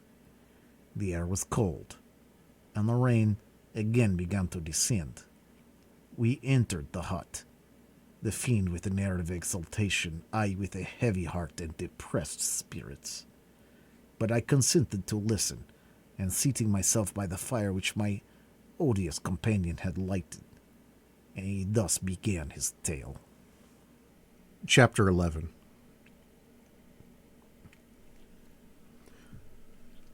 It is with considerable difficulty that I remember the original era of my being. All the events of that period appear confused and indistinct. A strange multiplicity of sensations seized me, and I saw, felt, heard, and smelt at the same time, and it was, indeed, a long time before I learned to distinguish between the operations of my various senses. By degrees I remember a stronger light pressed upon my nerves, so that I was obliged to shut my eyes. Darkness then came over me and troubled me, but hardly had I felt this when, by opening my eyes, as I now suppose, the light poured in upon me again. I walked and, I believe, descended, but I presently found a great alteration in my senses. Before, dark and opaque bodies had surrounded me, impervious to my touch or sight, but now I found that I could wander on at liberty, with no obstacles which I could not either surmount or avoid. The light became more and more oppressive to me, and the heat wearying me as I walked, I sought a place where I could receive shade. This was the forest near Ingolstadt, and here I lay by the side of a brook, resting from my fatigue until I felt tormented by hunger and thirst. This roused me from my nearly dormant state, and I ate some berries, which I found hanging on the trees or lying on the ground. I slaked my thirst at the brook, and then lying down, was overcome by sleep. It was dark when I awoke. I felt cold also, and half frightened, as it were, instinctively, finding myself so desolate. Before I had quitted your apartment on a sensation of cold, I had covered myself with some clothes, but these were insufficient to secure me from the dews of night. I was a poor, helpless, miserable wretch, I knew, and could distinguish nothing, but Feeling pain invade me on all sides, I sat down and wept. Soon a gentle light stole over the heavens and gave me a sensation of pleasure. I started up and beheld a radiant form rise from among the trees. The moon. I gazed with a kind of wonder. It moved slowly, but enlightened my path, and I again went out in search of berries. I was still cold when under one of the trees I found a huge cloak with which I covered myself and sat down upon the ground. No distinct ideas occupied my mind, all was confused. I felt light and hunger and thirst and darkness. Innumerable sounds rang on my ears, and on all sides various scents saluted me. The only object that I could distinguish was the bright moon, and I fixed my eyes on that with pleasure. Several changes of day and night passed, and the orb of night had greatly lessened when I began to distinguish my sensations from each other. I gradually saw plainly the clear stream that supplied me with drink and the trees that shaded me with their foliage. I was delighted when I first discovered that a pleasant sound, which often saluted my ears, proceeded from the throats of the little winged animals who had often intercepted the light from my eyes. I began also to observe with greater accuracy the forms that surrounded me and to perceive the boundaries of the radiant roof of light which canopied me. Sometimes I tried to imitate the pleasant songs of the birds, but was unable. Sometimes I wished to express my sensations in my own mode, but the uncouth and inarticulate sounds which broke from me frightened me into silence again. The moon had disappeared from the night, and again, with a lessened form, showed itself while I still remained in the forest. My sensations had by this time become distinct, and my mind perceived every day additional ideas. My eyes became accustomed to the light and to perceive objects in their right forms. I distinguished the insect from the herb, and by degrees one herb from another. I found that the sparrow uttered none but harsh notes, while those of the blackbird and thrush were sweet and enticing. One day, when I was oppressed by cold, I found a fire which had been left by some wandering beggars, and was overcome with delight at the warmth I experienced from it. In my joy, I thrust my hand into the live embers, but quickly drew it out again with a cry of pain. How strange, I thought, that the same cause should produce such opposite effects. I examined the materials of the fire, and to my joy found it to be composed of wood. I quickly collected some branches, but they were wet and would not burn. I was pained at this, and sat still, watching the operation of the fire. The wet wood which I had placed near the heat dried, and itself became inflamed. I reflected on this, and by touching the various branches, I discovered the cause, and busied myself in collecting a great quantity of wood, that I might dry it and have a plentiful supply of fire. When night came on and brought sleep with it, I was in the greatest fear lest my fire should be extinguished. I covered it carefully with dry wood and leaves, and placed wet branches upon it, and then, spreading my cloak, I lay on the ground and sank into sleep. It was morning when I awoke, and my first care was to visit the fire. I uncovered it, and a gentle breeze quickly fanned it into a flame. I observed this also, and contrived a fan of branches, which roused the embers when they were nearly extinguished. When night came again, I found with pleasure that the fire gave light as well as heat, and that the discovery of this element was useful to me in my food. For I found some of the offals that the travelers had left had been roasted, and tasted much more savory than the berries I gathered from the trees. I tried, therefore, to dress my food in the same manner, placing it on the live embers. I found that the berries were spoiled by this operation, and the nuts and roots much improved. Food, however, became scarce, and I often spent the whole day searching in vain for a few acorns to assuage the pangs of hunger. When I found this, I resolved to quit the place I had hitherto inhabited, to seek for one where the few wants I experienced would be more easily satisfied. In this emigration I exceedingly lamented the loss of the fire which I had obtained through accident, and knew not how to reproduce it. I gave several hours to serious consideration of this difficulty, but I was obliged to relinquish all attempt to supply it, and wrapping myself up in my cloak, I struck across the wood towards the setting sun. I passed 3 days in the ramblings, and at length discovered the open country. A great fall of snow had taken place the night before, and the fields were of one uniform white. The appearance was disconsolate, and I found my feet chilled by the cold, damp substance that covered the ground. It was about 7 in the morning, and I longed to obtain food and shelter. At length I perceived a small hut on a rising ground which had doubtless been built for the convenience of some shepherd.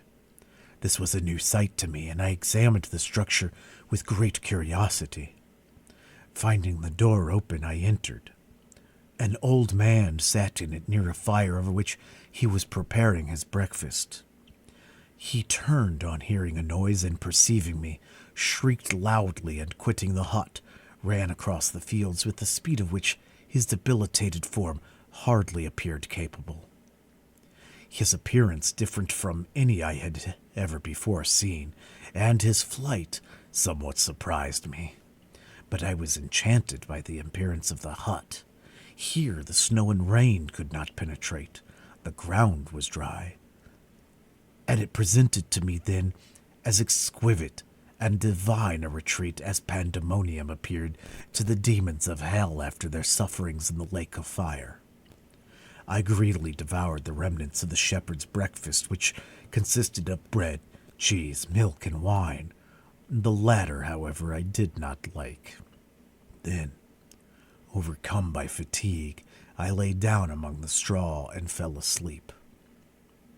It was noon when I awoke, and allured by the warmth of the sun, which shone brightly on the white ground, I determined to recommence my travels, and, depositing the remains of the peasant's breakfast in a wallet I found, I proceeded across the fields for several hours until at sunset I arrived at a village. How miraculous did this appear! The huts, the neater villages, nearer cottages, and stately houses engaged my admiration by turns. The vegetables in the gardens, the milk and cheese that I saw placed at the windows of some of the cottages, allured my appetite. One of the best of these I entered, but I had hardly placed my foot within the door before the children shrieked, and one of the women fainted. The whole village was roused. Some fled, some attacked me, until, grievously bruised by stones and many other kinds of missile weapons, I escaped to the open country and fearfully took refuge in a low hovel, quite bare, and making a wretched appearance after the palaces I had beheld in the village. This hovel, however, joined a cottage of a neat and pleasant appearance, but after my late dearly bought episode I dared not enter it.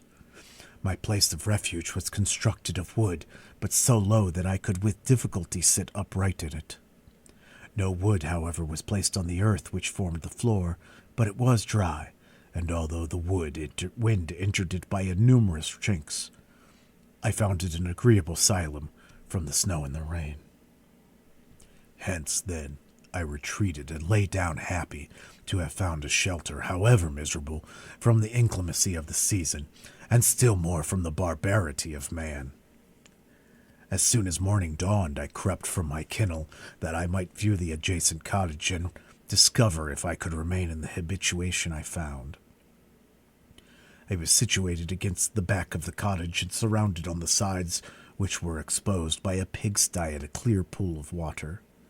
One part was open, and by that I had crept in, but now I covered every crevice by which I might be perceived with stones and wood, yet in such a manner that I might move them on occasion to pass out. All the light I enjoyed came through the sty, and that was sufficient for me. Having thus arranged my dwelling and carpeted it with clean straw, I retired, for I saw the figure of a man at a distance, and I remembered too well my treatment the night before to trust myself in his power. I had first, however, provided for my sustenance for the day by a loaf of coarse bread which I purloined, and a cup with which I could drink more conveniently than from my hand of the pure water which flowed by my retreat. The floor was a little raised, so that it was kept perfectly dry, and by its vicinity to the chimney of the cottage, it was tolerably warm. Being thus provided, I resolved to reside in this hovel until something should occur which might alter my determination. It was indeed a paradise compared to the bleak forest, my former residence, the rain-dropping branches, and dank earth. I ate my breakfast with pleasure and was about to remove a plank to procure myself a little water when I heard a step, and looking through a small chink I beheld a young creature, with a pail on her head, passing before my hovel. The girl was young and of gentle demeanor, unlike what I have found cottagers and farmers' house servants to be. Yet she was meanly dressed, a coarse blue petticoat and a linen jacket being her only garb. Her fair hair was plaited but not adorned. She looked patient yet sad. I lost sight of her, and in about a quarter of an hour she returned, bearing the pail, which was now partially filled with milk. As she walked along, seemingly incommoded by the burden, a young man met her whose countenance expressed a deeper despondence. Uttering a few sounds with an air of melancholy, he took the pail from her head and bore it to the cottage himself. She followed, and they disappeared. Presently I saw the young man again, with some tools in his hand, cross the field behind the cottage, and the girl was also busied, sometimes in the house and sometimes in the yard. On examining my dwelling, I found that one of the windows of the cottage had formerly occupied a part of it, but the panes had been filled up with wood. In one of these was a small and almost imperceptible chink through which the eye could penetrate. Through this crevice a small room was visible, whitewashed and clean, but very bare of furniture. In one corner near a small fire sat an old man, leaning his head on his hands in a disconsolate attitude. The young girl was occupied in arranging the cottage, but presently she took something out of a drawer which employed her hands, and she sat down beside the old man, who, taking up an instrument, began to play and to produce sounds sweeter than the voice of the thrush or the nightingale. It was a lovely sight even to me, poor wretch, who had never beheld aught beautiful before. The silver hair and benevolent countenance of the aged cottager won my reverence, while the gentle manners of the girl enticed my love. He played a sweet, mournful air, which I perceived drew tears from the eyes of his amiable companion, of which the old man took no notice, until she sobbed audibly. He then produced a few sounds, and the fair creature, leaving her work, knelt at his feet. He raised her and smiled with such kindness and affection that I felt sensations of a peculiar and overpowering nature. They were a mixture of pain and pleasure, such as I had never experienced before, either from hunger or cold, warmth or food, and I withdrew from the window, unable to bear these emotions. Soon after this the young man returned, bearing on his shoulders a load of wood. The girl met him at the door, helped to relieve him of his burden, and taking some of the fuel into the cottage, placed it on the fire. Then she and the youth went apart into a nook of the cottage, and he showed her a large loaf and a piece of cheese. She seemed pleased, and went into the garden for some roots and plants, which she placed in water, and then upon the fire. She afterwards continued her work, whilst the young man went into the garden, and appeared busily employed in digging and pulling up roots. After he had been employed thus about an hour, the young woman joined him, and they entered the cottage together. The old man had, in the meantime, been pensive, but on the appearance of his companions had assumed a more cheerful air, and they sat down to eat. The meal was quickly dispatched.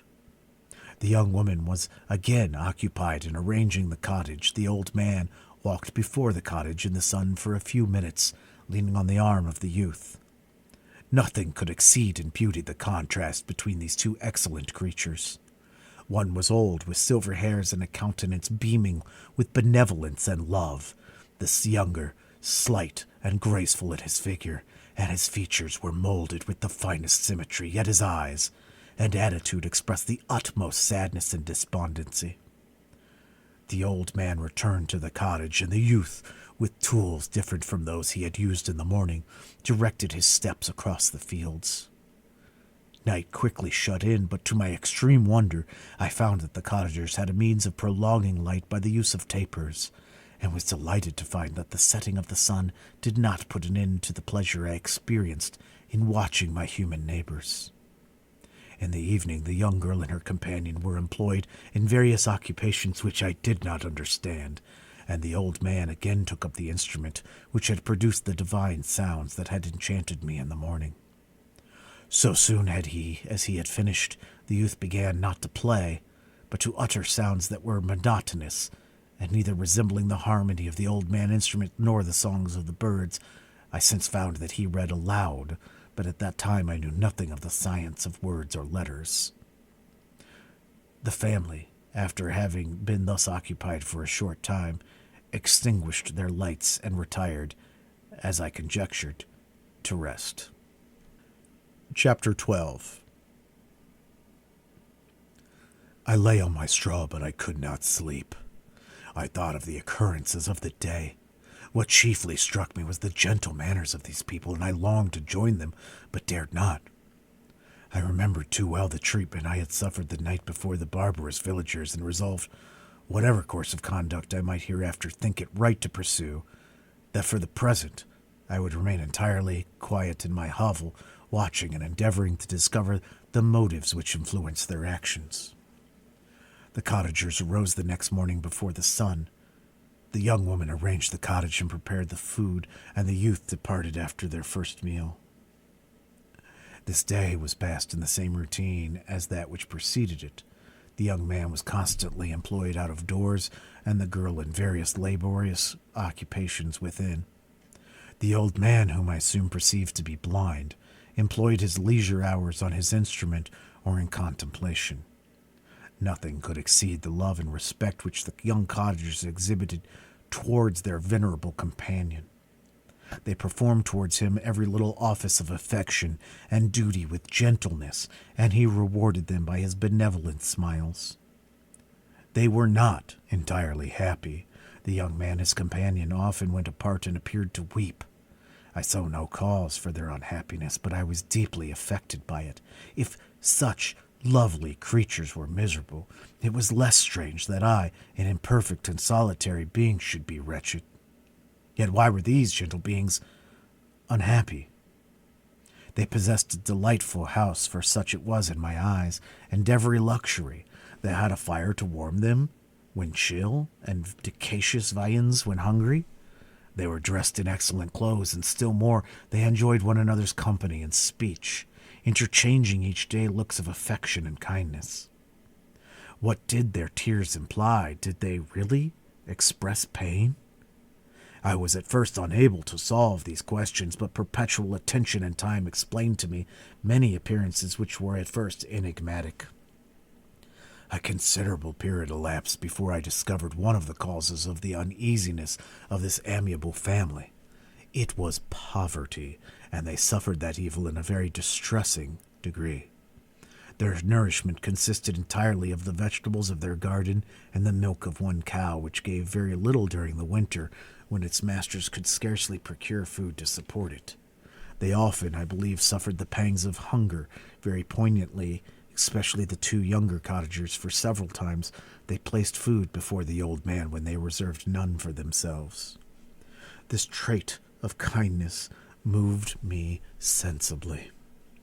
I had been accustomed during the night to steal a part of their store for my own consumption, but when I found that in doing this I inflicted pain on the cottagers, I abstained and satisfied myself with berries, nuts, and roots which I gathered from a neighboring wood.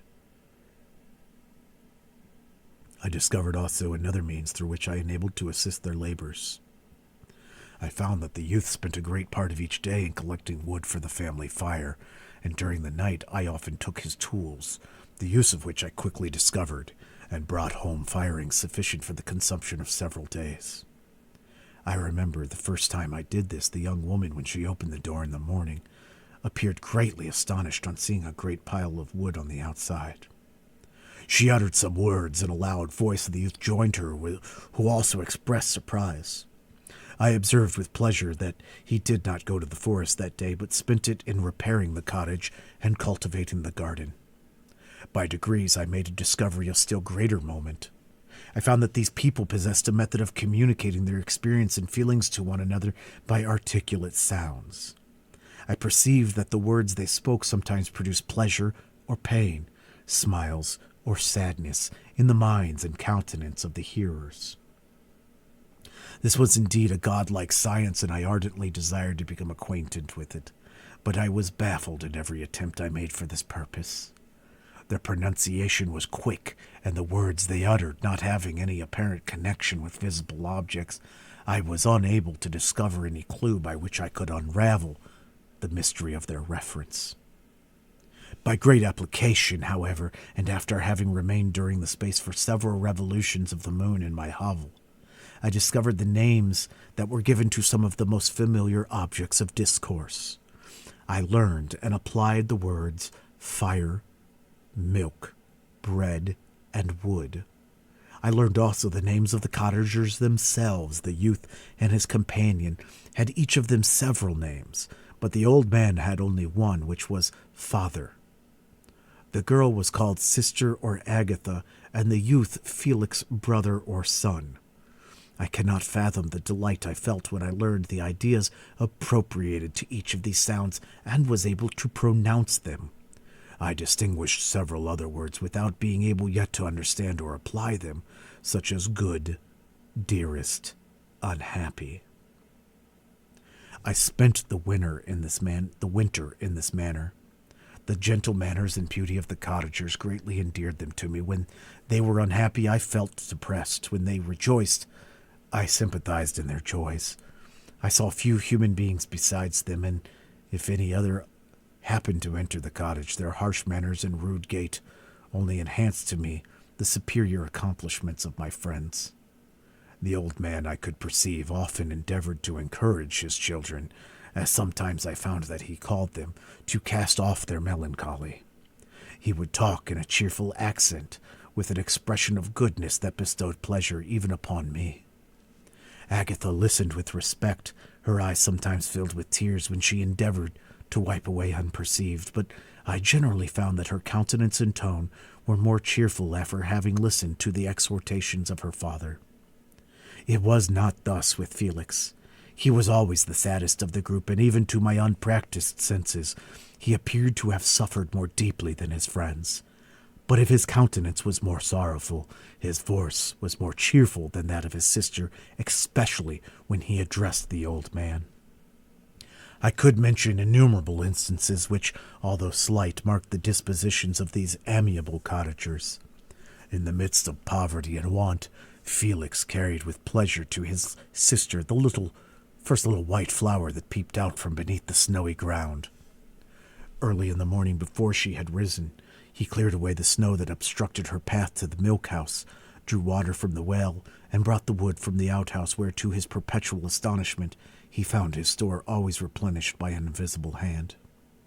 In the day, I believe, he worked sometimes for a neighboring farmer, because he often went forth and did not return until dinner, yet brought no wood with him. At other times he worked in the garden, but as there was little to do in the frosty season, he read to the old man and Agatha. This reading had puzzled me extremely at first, but by degrees I discovered that he uttered many of the same sounds when he read as when he talked. I conjectured, therefore, that he found on the paper signs for speech which he understood, and I ardently longed to comprehend these also. But how was that possible when I did not even understand the sounds for which they stood as signs? I improved, however, sensibly in this science, but was not sufficiently to follow up any kind of conversation, though I applied my whole mind to the endeavor, for I easily perceived that, although I eagerly longed to discover myself to the cottagers, I ought not to make the attempt until I had first become master of their language, which knowledge might enable me to make them overlook the deformity of my figure, for with this also the contrast perpetually presented to my eyes had made me acquainted.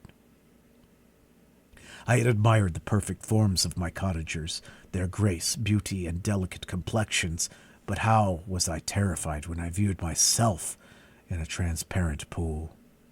At first I started back, unable to believe that it was indeed I who was reflected in the mirror, and when I became fully convinced that I was in reality the monster that I am, I was filled with the bitterest sensations of despondence and mortification.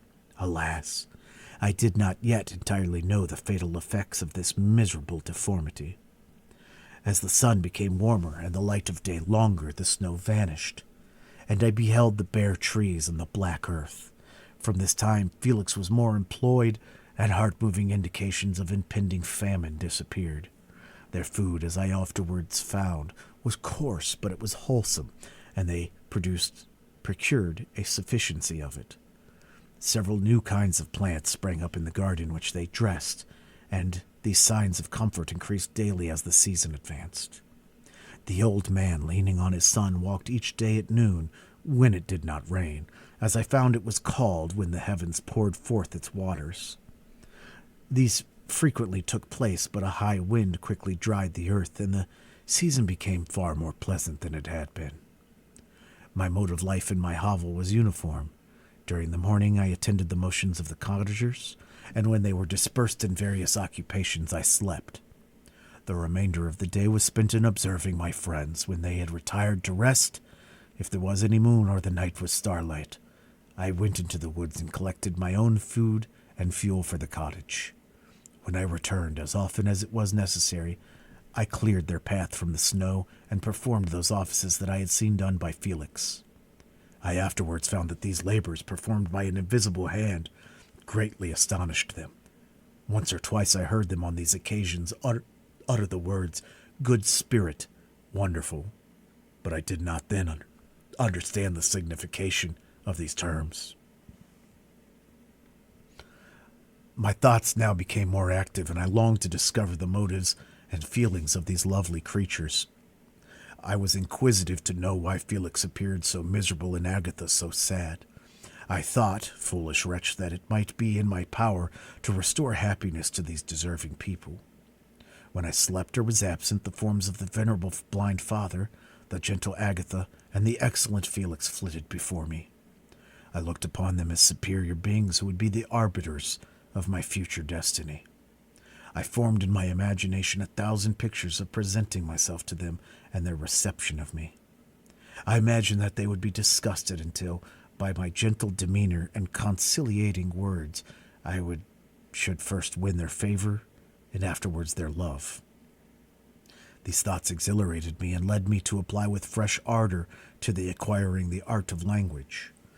My organs were indeed harsh but supple, and although my voice was very unlike the soft music of their tones, yet I produced such words as I understood with tolerable ease.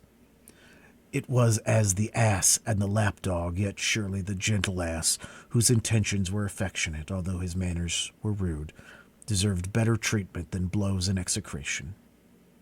The pleasant showers and genial warmth of spring greatly altered the aspect of the earth. Men who before this change seemed to have hid in caves dispersed themselves and were employed in various arts of cultivation. The birds sang in more cheerful notes, and the leaves began to bud forth on the trees. Happy, happy earth, fit habitation for the gods, which so short a time before was bleak, damp, and unwholesome. My spirits were elevated by the enchanting appearance of nature. The past was blotted from my memory. The present was tranquil, and the future gilded by bright rays of hope and anticipations of joy.